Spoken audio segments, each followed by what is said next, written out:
Hey, how's it going, guys? Welcome back to my YouTube channel. My name is George and I'm your friendly neighborhood anime and manga fan. I love all things anime and all things manga, and I'm here today to talk about Jujutsu Kaisen Season 2, Episode 14. So, what did I think about this week's episode? To be honest, this week's episode was awesome, and specifically one of the reasons is because we get to see a lot of great action scenes between some characters that, they're fan favorites. I mean, I got to see my girl Mei Mei, absolutely just, wreck shop. We also get to see some Nanami, Maki, and Nobito action involving one of the special grade curses. And overall, I thought it was a very action-packed episode that was very high stakes, and it was very important going forward in the story, especially how it leaves off at the end where we see a new opponent that our, crew is going to have to fight going forward in the future. Now, before I go any further with this week's episode, I just want to give you guys a quick reminder to make sure to subscribe to my YouTube channel so you guys can be up to date with all my Jujutsu Kaisen as well as all my anime and manga content that I'll be providing in this channel. It really helps out a lot, and I would really appreciate if you guys could subscribe to my YouTube channel. So if you guys could, please subscribe to my YouTube channel. Now, with all that out of the way, let's get into this week's episode. So the episode kicks off where we left off last week, which is pretty much Mei Mei fighting the special grade curse. I believe it was the chicken pox or something along those lines. Or the smallpox, the smallpox curse. And we see that pretty much Mei Mei is, trying to analyze how to defeat this curse. And what she comes down to is that she realizes that, okay, the curse's ability, it's all about, he first puts you in a casket, then he drops you underground, and then 3 seconds later, you will die. She figures the rules of it, and she starts breaking, all these like caskets whenever she gets trapped. But then eventually she starts realizing like, okay, it's gonna take a toll on me, so I need to make sure that I can finish the fight quickly. And the visuals of the fight were incredible. I think that Mei Mei's, whenever they gave her a silhouette, especially when you see the redness, it was just an amazing, panel. Where, and mad props to Mappa, because they absolutely killed it when it came down to pretty much animating, just Mei Mei, as always, playing favorites, But what happens is she eventually figures out, okay, I know how to take the curse down, but I will need somebody to help me out. And, she relies on her younger brother. And what she comes down to the idea of, okay, I might use you as bait.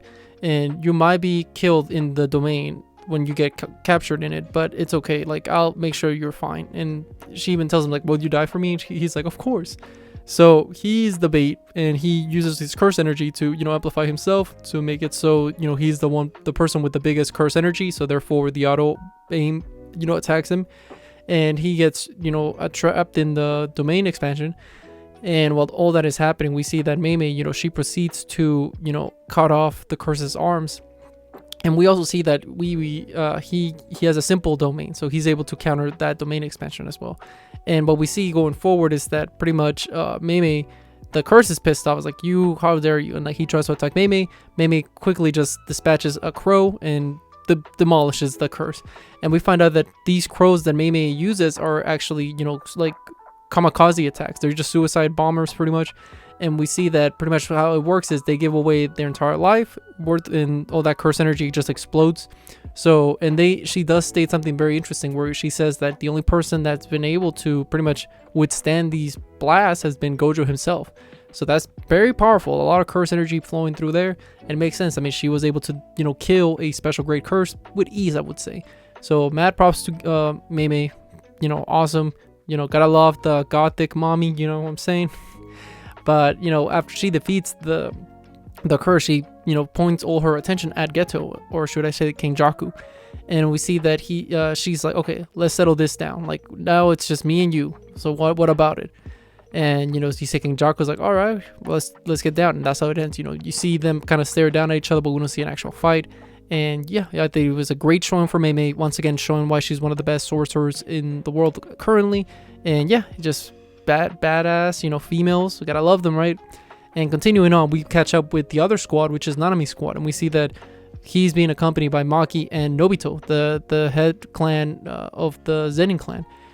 And we see that they're kind of like the dude is kind of messing around. Nobito is just a drunk. He's drunk. Why not? And he's just, they're like, okay, gotta be on top of your game. Like, you don't know what might happen. And as that's happening, we proceed to see that they're being attacked by a well, technically not even attacked just yet. We see that Drogon, one of the special great curses, he's wandering around, and Nobito just doesn't even take time with it, just proceeds to like use his ability to like just beat the living crap out of him. And while that happens, you see that he actually, he comes out of this like larva state, and he evolves into this like kraken looking octopus, like the Gulu looking thing, and he evolves.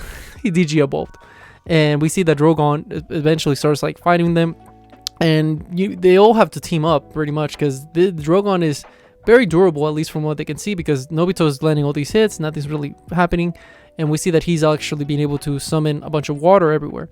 And as soon as they notice all this, they're like, okay, we got to team up, and they jump him pretty much. And Nobito proceeds to use his ability, which it was something along the lines of, pretty much it has to do with frames, and how he talks about this whole thing about frames and 4K and all this thing nonsense. But what the ability comes down to is, I believe you have to imitate those first 24 frames to a T, and if you're not able to do it, you're going to be stuck. Like, pretty much you get stun lock, if I'm understanding his ability correctly. So Drogon gets stun locked by him and just proceeds to get beat the living crap out of him. And we see that he's pretty much near death, and they're like, okay, we pretty much won. And Obito was like celebrating, but in reality they're not even anywhere close to beating him, because we see that he activates his domain expansion, and his domain expansion is pretty crazy. I mean, he literally summons you, like he puts you like at this island kind of thing. You see ocean everywhere, and you see that they're like, okay, what's happening right now? And Drogon's like, okay, my domain expansion evolves around summoning infinite amount of Shikigami, and they will all attack you, like, and they'll be in an instant. So he proceeds to just summon all these like sea creatures, Shikigami, and all of them like start being attacked. Then we see Nanami just pretty much tell Maki like, hey, whatever you do, guard yourself, make sure you protect yourself, but like you don't have any curse energy, so just make sure you can withstand it. Like, just make sure you counterattack as soon as you can.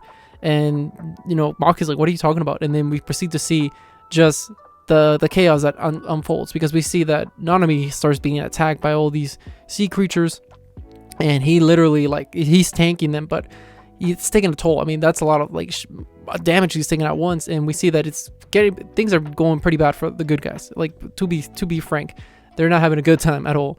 And what we see is that Maki, she's trying to hold them back. Nobito's trying to fight the Drogon as well, and we also notice that Nobito got caught by the domain expansion, and one of the sea creatures was able to cut off Nobito's arm. So Nobito only has one arm now, so that's a huge nerf for him now. And what we also see is that as things keep getting worse and worse, and when you think like, oh, how they're gonna beat him, because like Maki's struggling. She even has a cool moment with fighting Drogon, but even then, like, she's still she's struggling, and so is Nobito. Nanami's struggling too, and out of nowhere you just see something crack. And who's there to save the day? Megumi. And Megumi shows up, and he uses his domain expansion to be able to even crack the domain and be able to like get in there. And the whole game plan right now involving him is that he uses one of his shadow techniques to teleport one of Maki's weapons, the one that has like the 3 like batons kind of thing, the one that we've seen Geto use before. And he gives it to her, and she starts just wrecking shop. She starts putting in some work, and Nobito starts putting in some work as well. But as their whole game plan isn't to just fight him head on in his domain expansion, because we find out that Megumi is like, no, listen, this is what we got to do. We got to drag, like, I'm gonna make a little circle for all of us, and y'all can escape. Like, I'll deal with him, but like, this is the only way. You guys got to get out of here, because otherwise you guys are just gonna be killed by the domain expansion. And Nanami is very apprehensive about this, like, no, I can't, I gotta protect you. But Megumi starts telling him like, no, bro, like, this is the only way. And Nanami's like, all right, let's all get out of here. Like, so they all proceed to start running towards the hole, and Drogon even catches up. It's like, oh man, I gotta catch up to them.